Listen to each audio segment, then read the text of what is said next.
Hi, thanks for joining us. This is Will Faerber from Art to Ride with my lovely wife Karen Loshbaugh and our new project horse, Zoolander. We had a request to do something about the rising trot, so I thought we'd talk about that a little bit. But the main thing I want to make when asked about the rising trot, the point being is that your rising trot is never going to feel right until you get the horse working through the back, because that's really what the rising trot depends upon. Now, if you watch Karen riding here, you see, but I'll give you a few points on it. Watch her for a moment and see how when the horse's back is springing, how she sits in the saddle for just 1 second and the spring of the back pushes the horse right back up. You can only see if you watch how when she comes out of the saddle, that hind leg is pushing forward, that is pushing up underneath her.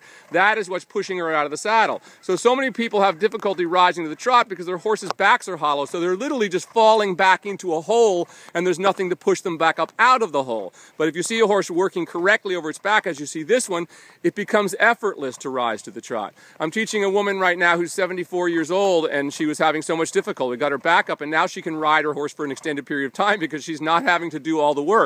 The horse's back does the work by springing you back up.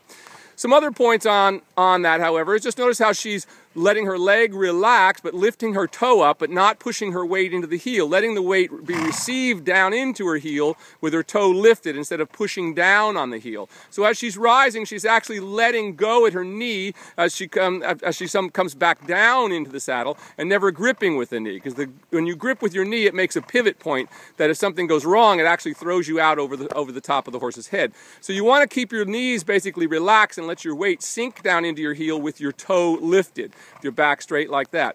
But once again, understanding that your rising trot will never feel right until your horse's back is up, because it's the back that really makes the rising trot work.